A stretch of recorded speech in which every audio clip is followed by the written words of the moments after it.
notre organisation, comme toutes les autres d'ailleurs, je pense, a été touchée assez fort par cette pandémie, dans le sens où on a été contraint d'appliquer le confinement, ce qui a eu un impact assez lourd quand même sur nos activités. Il faut savoir que on mène notamment pas mal d'animations avec des jeunes dans les classes, dans des maisons de jeunes, dans d'autres structures. Tout ceci a évidemment dû être interrompu pendant le temps du confinement et même du déconfinement, je pense qu'on peut ajouter. Évidemment, on s'est retrouvé contraint à faire du télétravail, ce qui a eu pas mal d'impact sur nos pratiques. Il y a certaines choses, donc comme les animations qui n'ont plus pu se faire. D'autres choses ont dû être repensées pour pouvoir se faire à distance. Donc en termes d'agenda, ça a eu pas mal d'impact auxquels on a su quand même faire face en essayant de s'adapter au mieux, mais ça n'a pas été évident. En termes d'impact budgétaire, je ne suis pas habilité à répondre à ces questions-là, donc je m'abstiendrai sur ce volet-là. Et pour ce qui est du droit des travailleurs, ben on s'est retrouvé quand même à devoir travailler depuis chez soi, à devoir faire avec les moyens du bord, y compris composer avec les lieux qui sont à nos dispositions, avec les personnes avec qui on était confinés. Donc ça a eu quand même un impact assez lourd sur notre pratique et sur notre travail. On a effectivement essayé de transférer un maximum de nos activités sous support numérique.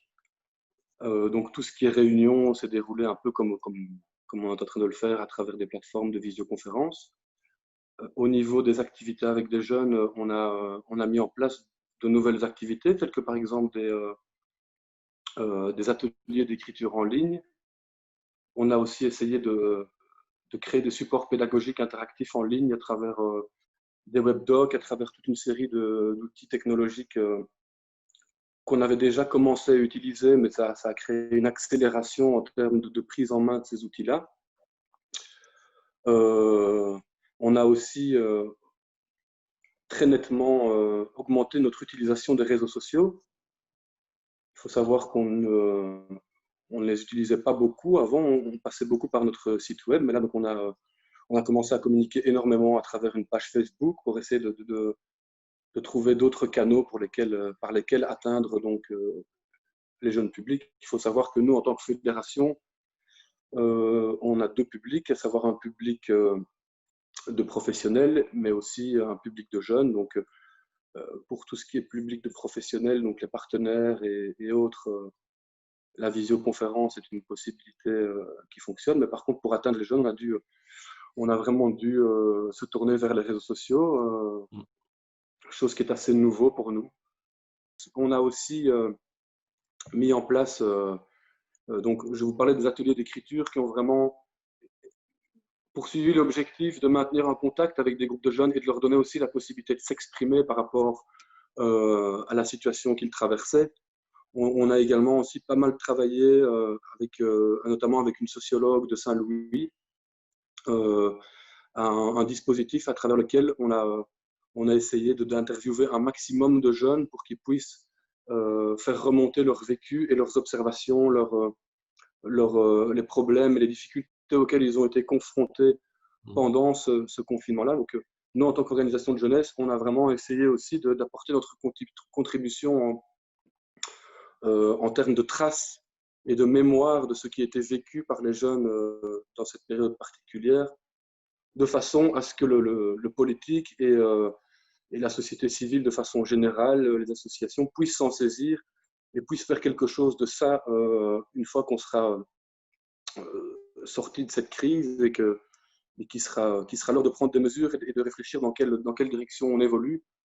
Nous, on a vraiment voulu contribuer à cette démarche-là, de rendre visible et audible la parole des jeunes, avec une attention particulière aux jeunes issus des quartiers populaires, parce qu'on s'est rendu compte que la parole leur était rarement donnée. C'est un constat qu'on peut faire en dehors du confinement, mais qu'on a fait encore qu'on a pu faire à nouveau ici durant cette période-là, et on a essayé de contribuer, essayer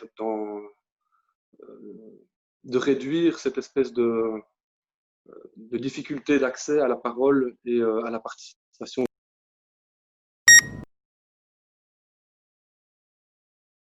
Dans toutes nos actions, on essaye d'avoir un impact positif en termes de réduction des inégalités, que ce confinement et que cette période a été quand même assez, assez marquant en termes d'augmentation des inégalités. Donc si nous, on a une revendication par rapport aux politiques, c'est d'avoir une attention toute particulière et toujours croissante par rapport à la réduction de ces inégalités qui se sont quand même, encore une fois, exprimées de façon plus forte et plus nette pendant cette période de confinement.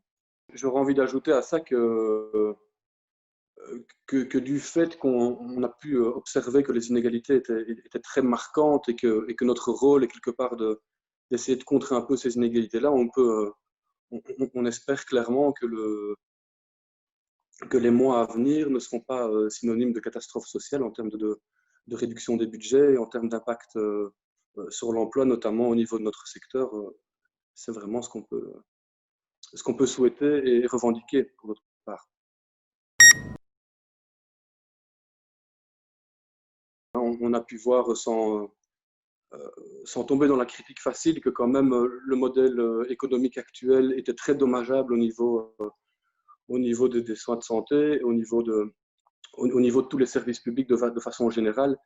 Et on a pu prendre conscience un petit peu de l'impact que ça pouvait avoir sur chacun d'entre nous. Du coup, effectivement, on pense qu'il y a vraiment lieu de réorienter et de renforcer les luttes sociales, notamment pour essayer de renforcer et pas de détricoter la sécurité sociale comme on est en train de faire actuellement. On voit bien que notamment dans le secteur des soins de santé, les besoins sont énormes.